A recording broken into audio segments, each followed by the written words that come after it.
دارن بچه ها رو بازجویی میکنن. یه قهوه بهم بده. باشه خانم. انگار آب شده رفته تو زمین. کجاست الیسا؟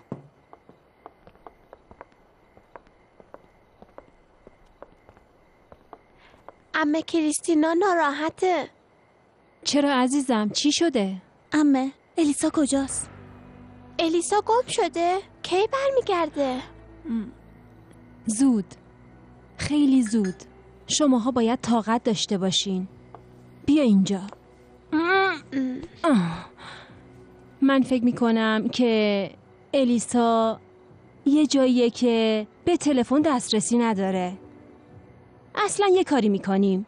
همین که به جایی رسید و تونست از اونجا به ما زنگ بزنه، اولین کسایی که خبردار میشن شماها این باشه. عزیز دلم ناراحت نباش دیگه، بخند. خیلی خوب. سلام شازده خانم، یه قهوه به من بده. سلام بابا. خوبم. حالت خوبه؟ بابا. سلام بابا. خب تو قهوه‌تو میخوری، ما میریم عروسک بازی میکنیم. چطوره بچه ها؟ خوبه؟ باشه. ببینین بچه ها، لوپیتا، خانم دانا کجاست؟ ایشون خونه نیستن. به من گفتن میرن یکم هوا بخورن. ممنونم.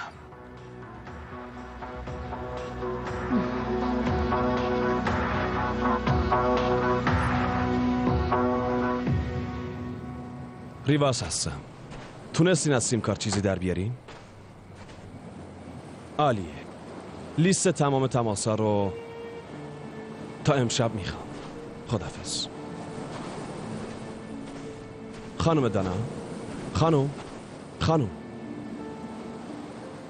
اینجا چی کار میکنی؟ شما نمیتونین به هم بگین از خونه بیرون نیام. بهتون نمیگم. ازتون خواهش میکنم. میدونین ساعت چنده؟ نه، و برا من مهم نیست. خانم خواهش میکنم نباید اینجا باشی. برگردین خونتون. من میدونم که به هم دست نزنین. شما هیچی نمیدونین. اصلا نمیدونین من الان چه حالی دارم. من یه مادرم، نمیتونم نگران نباشم. شما فقط میخواین این پرونده رو تموم کنین تا بتونین برگردین خونه پیش خانواده‌تون. لطفاً آروم باشین خانم. اشتباه میکنین. من میخوام دخترتون رو پیدا کنم اما شما کمکم نمیکنین. این امکان نداره. نه نداره. دخترم همینطوری که دود نشده بره هوا. میدونم یکی دخترم رو دزدیده. یکی اونو دزدیده. من مطمئنم یکی دختر کوچولومو دزدیده. آره. الیسا کجایی؟ خانم لطفاً آروم باشین. خانم آروم باشین. به من یه قولی بدین. قول بدین هر جور شده پیداش کنین. قول بدین دخترمو پیدا کنین، اونو واسه من بیارینش. این شغل منه. قول میدم پیداش کنم. باشه؟ نگران نباشین.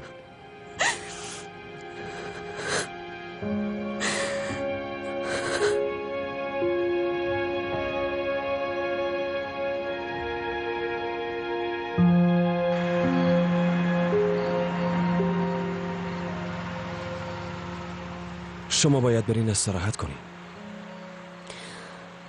نمیخوام خوابم ببره. نمیخوام فردا صبح بیدار شم و ببینم الیسا دختر نازم پیشم نیست. احساستون رو میفهمم. میخواین گذر زمان رو کند کنین تا دخترتون پیداش بشه.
اونجا رو.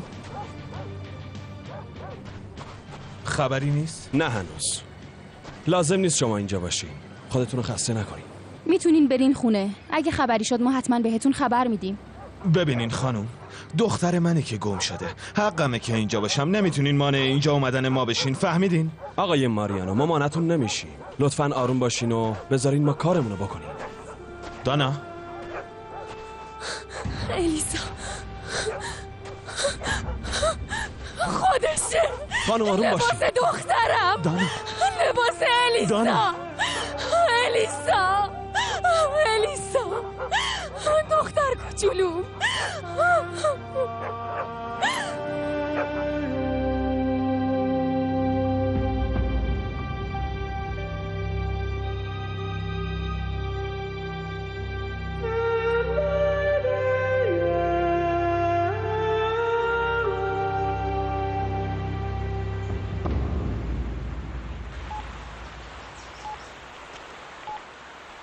بهت گفتم به وسایل من دست نزن. حالا مگه چی شده؟ من فقط داشتم عکسای الیسا رو میدیدم. این که ناراحتی نداره.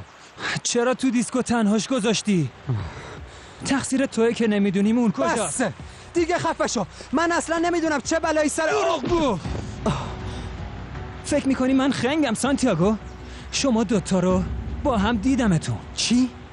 به کاراگاه گفتی که با الیسا سر و سر داری؟ یالا بگو، بهش گفتی؟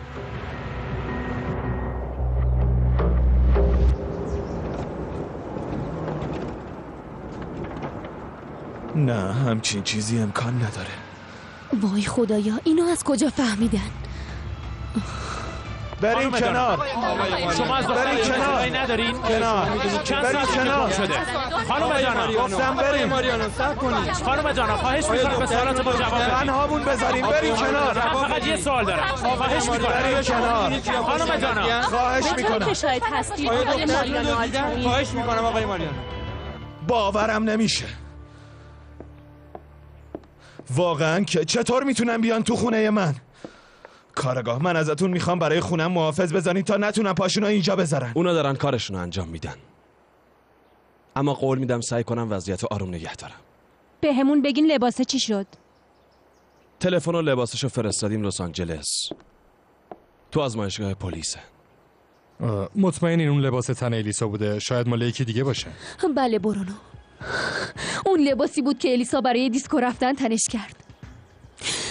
همون لباس بود. خب کاراگاه، قدم‌های بعدی چی هن؟ باید صبور باشیم و به تحقیقاتمون ادامه بدیم. از این که کنارمونین واقعا ممنونم کاراگاه. خواهش میکنم. میتونین رو من حساب کنین. نگران نباشین. هر جا که باشه پیداش میکنین. ببخشید. الو؟ الو؟ آقای ماریانو آلتامیرا؟ بله خودمم. شما؟ ازت میخوام خوب به حرفای من گوش کنی. شما؟ عجله نکن، منتظر دستورای من بمون. کیه ماریانو؟